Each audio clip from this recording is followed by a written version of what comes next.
मैं कहता हूं खरी खरी में आप सबका स्वागत है।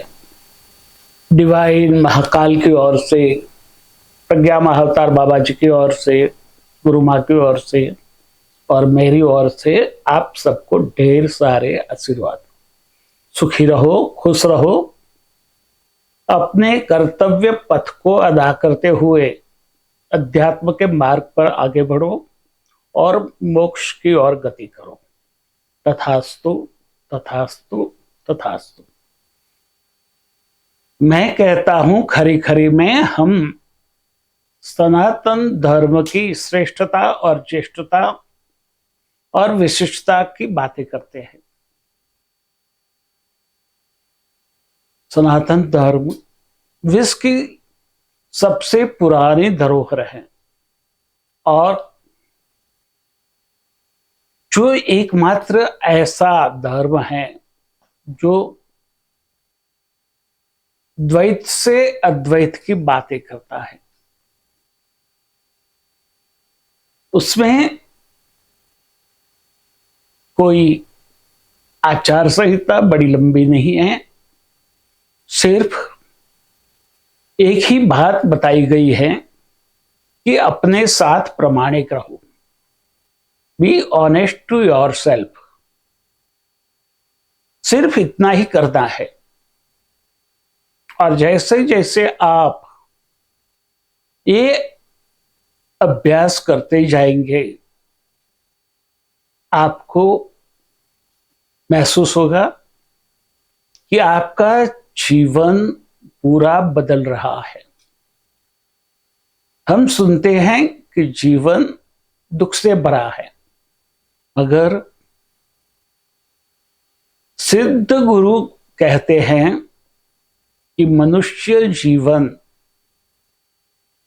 ईश्वर की जो ऐश्वर्यता है, प्रभु की प्रभुता है, भगवान की भगवत्ता है, उसको माणने के लिए, भुगतने के लिए है, नहीं कि दुख भुगतने के लिए।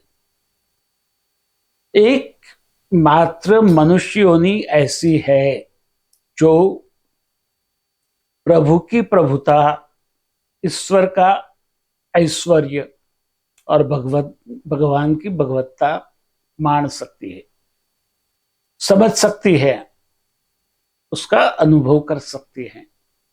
भगवान ने मनुष्य को इसीलिए ही बनाया है कि वो भगवान की महिमा का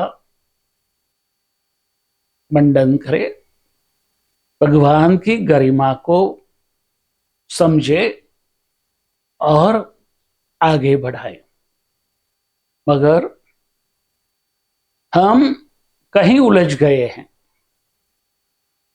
और जिसको हमारे आज के संत गुरु कहते हैं कि ये माया है।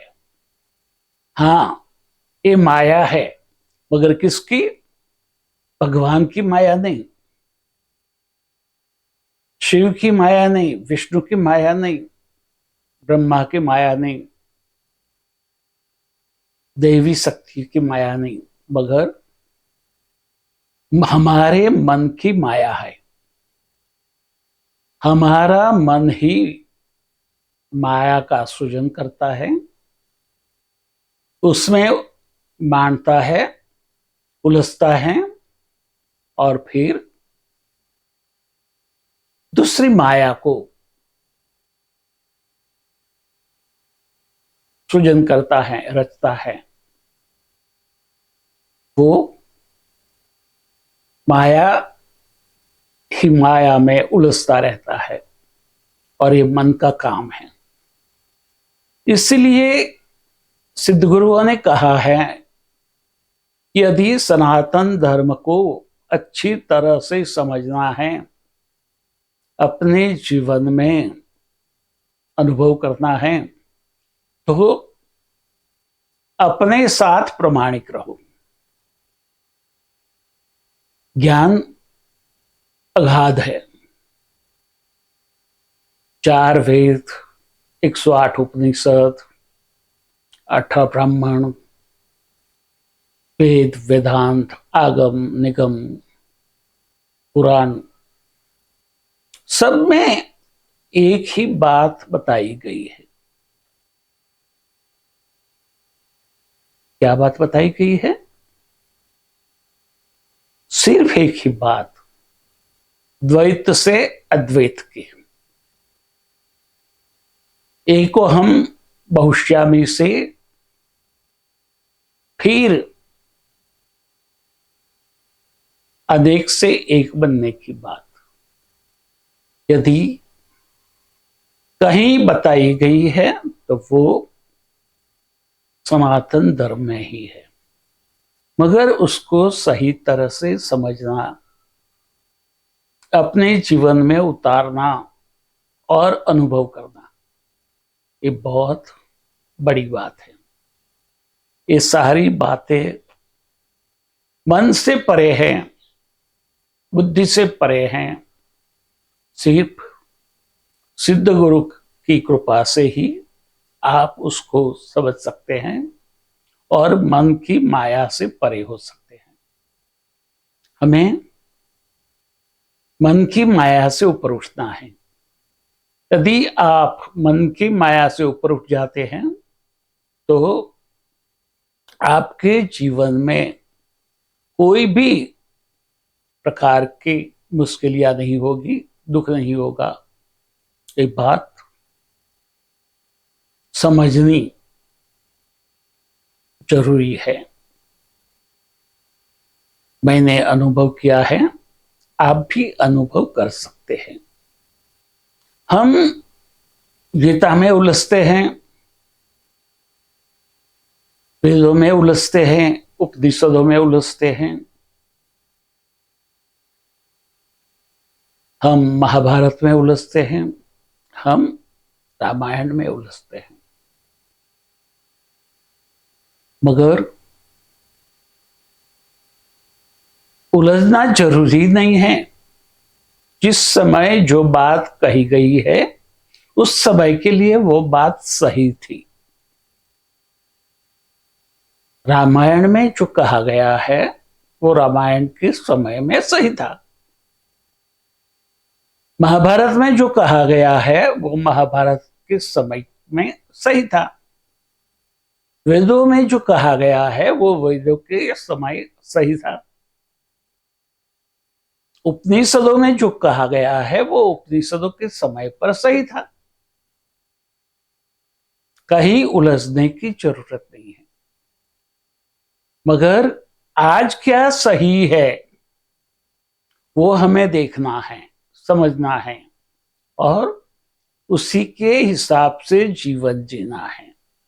मगर हमें आदत हो गई है अतीत में जीने की। हमारे संत, गुरु सारी वेदों से लेकर रामायण और महाभारत की बातें करते हैं, अतीत की बातें करते हैं। आज के समय में क्या उचित है, क्या सही है, वो कोई बताता नहीं है और उसके बारे में जो कोई बताता है वो एकमात्र सिद्ध है। जो सिद्ध है वही आज की समय में, परिस्थिति में जो सही है वो बताते हैं, मगर हम उसको स्वीकार करने को तैयार नहीं हैं। सिद्धों को हमें जाना नहीं है, किसी ने हमें बताया नहीं है, तो आपको सुख, शांति और समृद्धि, प्रेम, आनंद और करुणा, सच्चिदानंद का अनुभव करना है तो सिद्धों की बातों को जीवन में उतारें। आप अच्छी तरह से सच्चिदानंद को मान पाएंगे, समझ पाएंगे, जी पाएंगे। और सब सच्चिदानंद चाहते हैं। तो सच्चिदानंद में मानना है, सच्चिदानंद को अपने जीवन में हर पल हर समय जीना है। तो सिद्धों के शरण में जाओ, सिद्धों की बातों का स्वीकार करो और अपने जीवन में सच्चिदानंद का अनुभव करो। तथास्तु।